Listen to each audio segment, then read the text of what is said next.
கிறிஸ்துவுக்குள் மிகவும் பிரியமான என் அன்பான சொந்த பந்தங்களே, உங்கள் யாவரையும் ஆண்டவராகிய இயேசுவின் நாமத்தினால் அன்பின் வாழ்த்துக்கள். இந்த அருமையான இந்த புதிய மாதத்தில் உங்களை சந்திப்பதற்கு மிக்க மகிழ்ச்சி அடைகிறேன். ஒவ்வொரு மாதமும் தேவன் நம்மை கண்மணி போல கரம் பிடித்து நடத்தி கொண்டு வருகிறார். உயிர்த்தெழுந்த கிறிஸ்துனுடைய நாமத்தினால் இந்த புதிய மாதத்தை நோக்கி வாழ்ந்து கொண்டிருக்கக்கூடிய என் சொந்த பந்தங்களே, இன்றைக்கு கிறிஸ்து எப்படி உயிர் பெற்று எழும்பினாரோ அதுபோல நமக்கும் தேவன் ஜீவனை தந்து இந்த உலகத்தில் வாழும்படியான ஒரு அதிகாரத்தை கர்த்தர் நமக்கு கட்டளையிட்டு இருக்கிறார்.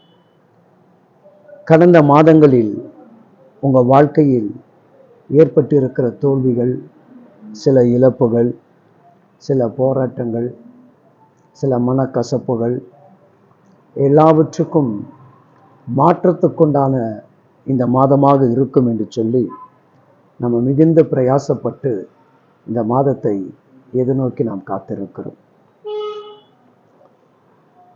அப்படிப்பட்ட இந்த மாதத்தில் தேவன் தம்முடைய பிள்ளைகளுக்கென்று ஒரு வாக்கு தத்துவத்தை அவர் நமக்காக கொடுக்கிறார்.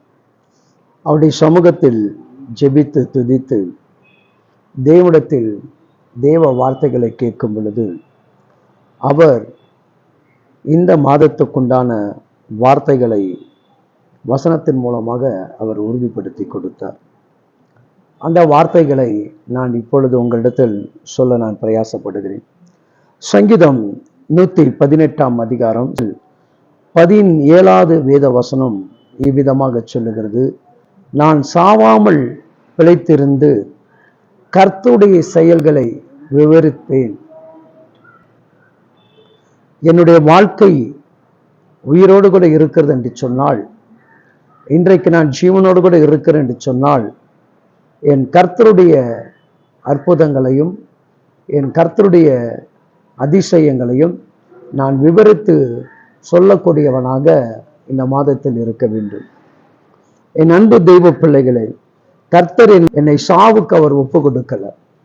ஒருவேளை நான் அவருக்கு பிரியமில்லாமல் சில காரியங்கள் செய்திருந்து, சில நேரங்கள் அவர் மனம் நோகும்படியான சில சம்பவத்தை நான் பண்ணியிருந்தாலும் என்னை லேசாக தட்டிவிட்டு அதுக்கப்புறம் அவர்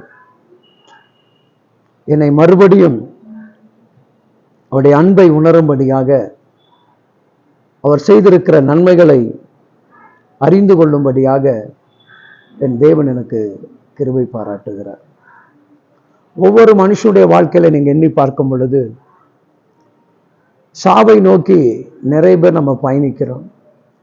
சாவிலிருந்து நமக்கு தேவன் ஒரு வாழ்க்கை கொடுத்த பிறகு அந்த வாழ்க்கை யாருக்காக இருக்க வேண்டும் என்று சொன்னால், நமக்கு உயிர் கொடுத்த அந்த ஜீவனுள்ள தேவனுக்காக இருக்க வேண்டும். ஒருவேளை சில உறவுகிட்ட சில மனிதர்கிட்ட சண்டை கசப்போடு இருந்து இந்த வாழ்க்கையே வெறுத்து போனவனை அந்த மனிதர்களுக்கு முன்பாக தேவன் உயர்த்தி வைத்திருந்தால், அந்த மனிதனிடத்தில் சொல்ல வேண்டும், ஒரு காலத்தில் நீங்க என்னை வெறுத்தீங்க, ஒதுக்குனீங்க, ஆனால் என் தேவன் என்னை சேர்த்து கொண்டார். அவருடைய அன்புக்குள் நான் இருக்கிறபடினால் இன்றைக்கு அந்த கிறிஸ்துவின் மூலமாக நான் பெற்ற நன்மைகளை சொல்வதற்காக. ஒருவேளை நம்முடைய வாழ்க்கையில பெரிய அற்புதங்களை அவர் செய்திருக்கலாம். ஒரு குறிப்பிட்ட காலகட்டங்களில் தேவன் உங்களை உயர்த்தி இருக்கலாம். அப்ப அந்த உயர்வு வந்தபோது அந்த உயர்வை குறித்து நீங்க பல இடத்தில் சொல்வதற்கு தான் இந்த ஜீவனை கற்றுக் கொடுத்திருக்கிறார். என்னுடைய வாழ்க்கையில 92ஆம் ஆண்டுல கிறிஸ்துடைய அன்பை புரிந்து கொள்ள கர்த்தர் எனக்கு உதவி செய்தார். இதோ 2024 ஆண்டு காலம், இந்த வருடத்தில் கிட்டத்தட்ட 33 வருட காலமாக அவர் தன்னுடைய வாழ்க்கையில் எனக்கு செய்த நன்மைகளை நான் அநேகருக்கு இன்னைக்கு விவரித்து சொல்லி கொண்டிருக்கிறேன். பல சபைகளுக்குள், பல ஜப வீடுகளுக்குள், சில குடும்ப இடத்துல, சில கன்வென்ஷன் கூட்டத்தில், தெரு பிரசங்கத்தில், வீட்டு பிரேயரில் என் சபைகளில், சத்திரங்களில் இவர் செய்து கொண்டிருக்கிற அற்புதங்களை நித்த நித்தமும் சொல்லி கொண்டு இருக்கிறோம். ஏன்னா இன்னைக்கு அவர் எனக்கு ஜீவனை கொடுக்கலனா என்னுடைய உயிர் பயிருக்கும் என்று சொன்னால் இன்னைக்கு இந்த கிறிஸ்துவை பற்றி என்னால் பேசியிருக்க முடியாது. அப்ப என்னை வாழ வச்சிட்டு இருக்கிற அந்த தெய்வத்தை குறித்து நான் பேச வேண்டிய சூழ்நிலையில் கர்த்தர் என்னை வைத்திருக்கிறார். அப்படிதான் தேவ மனிதர்கள் சொல்லுகிற செய்திகளை நாம் கேட்கிறோம். ஒரு அருமையான ஒரு சாட்சி. தேவனுக்காக வாழ்ந்து கொண்டிருந்த ஒரு குடும்பம், கிறிஸ்துடைய பணினா எந்த சூழ்நிலையும் கண்டு பயப்படாமல் அவருக்காக ஓடின அந்த குடும்பம், இரவும் பகலும் பாராமல் சபைகளிலும் மற்ற எங்கெல்லாம் கூட்டம் நடந்தாலும் அதுல முதல் இடத்துல போய் நின்று கொண்டு கர்த்தரை துதித்து ஆராதித்து கொண்டிருந்தவர்கள். ஒரு முறை ஒரு கூட்டங்கள் முடித்துவிட்டு இரவு சரியாக 11-12 மணிக்கு மேல் இருக்கும். அவருடைய மனைவி பிள்ளைகள் வாகனத்தில் வந்து கொண்டிருக்கும் போது பலர் அவர்களை மறித்து கையில் இருக்கிற பொருட்கள் பணங்களை பிடுங்கும்படியாக கத்திகளை வைத்து அவர்களை மிரட்டினார்கள். அப்போ அந்த கத்தியை கண்டு அவர் பயப்படலை, அவன் மிரட்டதை கண்டு அவன் பயப்படலை. அவர் சொல்லுகிறார், அப்பா நான் எல்லாத்தையும் உனக்கு கொடுக்க ரெடியாக இருக்கிறேன், என்கிட்ட என்னென்ன பணம் இருக்குதோ பொருள் இருக்கிற எல்லாத்தையும் கொடுக்குறேன், ஆனால் ஒரு 5 நிமிடம் நான் சொல்லுகிறத கேட்டுட்டு நீ இதெல்லாம் நீ வாங்கிட்டு போப்பா, நீ கத்தியை காட்டி என்னை மிரட்ட தேவையில்ல, என்னை நீ எதுவுமே பண்ண தேவை, நான் உனக்கு என்கிட்ட இருக்கிறது எல்லாத்தையும் நான் கொடுக்குறேன், கொடுக்கும்போது சேர்த்து ஒரு பரிசுத்த வேதாங்கத்தையும் உன் கையில் கொடுக்குறேன் அப்படின்னு சொன்னாராம். அவனுங்களுக்கு ஒன்றும் புரியல, திருட வந்த அத்தனை பேருக்கும். சரி, அப்படி என்னதான் நீ சொல்ல போகிற சொல்லு, உங்களை போல நானும் ஒரு காலத்தில் பொறுக்கி ரவுடியாக தான் இருந்தேன், பலரை இந்த மாதிரி ஏமாத்தி இருந்தேன் என்று சொல்லிட்டு அவருடைய பெயரை சொல்லும் பொழுது அவர்களுக்கெல்லாம் ஒரு பயம் நடுக்கம் ஏற்பட்டது. ஏன்னா அந்த பெயரை கேட்ட பிறகு அந்த ரவுடி இருக்கக்கூடிய எல்லாருக்கும் அந்த பெயர் அறிமுகமான பெயர். அந்த மனிதன் நான் தான், உங்களை போல தான் நான் என்ன பண்ணேன், பலரை வரி பிரித்து பஸ்ஸில் போகும்போது பிட் பாக்கெட் அடித்து இப்படி பல காரியங்களை செய்த நான், என்னையும் ஆண்டவர் சந்தித்தார்.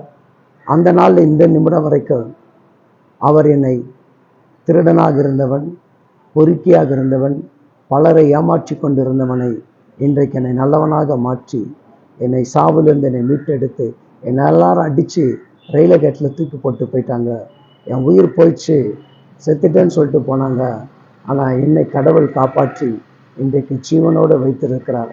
அந்த தேவனை குறித்து நான் சொல்லுகிறேன் சொல்லிட்டு அவர் கையில் இருந்த நகை பணத்தெல்லாம் கைட்டு கொடுக்க போகும்போது அந்த திருட வந்தாங்க, ஐயா நீங்களே மாறிட்டீங்கன்னா, உங்களையே கடவுள் தொட்டுட்டாருன்னா எங்களையும் மாற்றுவார், எங்களுக்கு இனிமேட்டு இது வேண்டாம்னு சொல்லிட்டு அந்த கத்தியெல்லாம் கீழே போட்டு விட்டு கடந்து போனார்களாம். அப்போ அவன் உயிரோடு கூட இருந்ததுனால தான் அவனுடைய சாட்சி மற்றவர்களுக்கு பிரயோஜனமாக இருந்தது. உன் வாழ்க்கையில் தேவன் செய்த சகல நன்மைகளை நீங்கள் விவரித்து சொல்லியே ஆகணும். சாட்சி சொல்லுங்கள், உங்கள் வாழ்க்கை குறித்து பிற இடத்துல சாட்சி சொல்லுங்கள், நீங்கள் கடந்து வந்த பாதைகளை குறித்து சாட்சி சொல்லுங்கள்.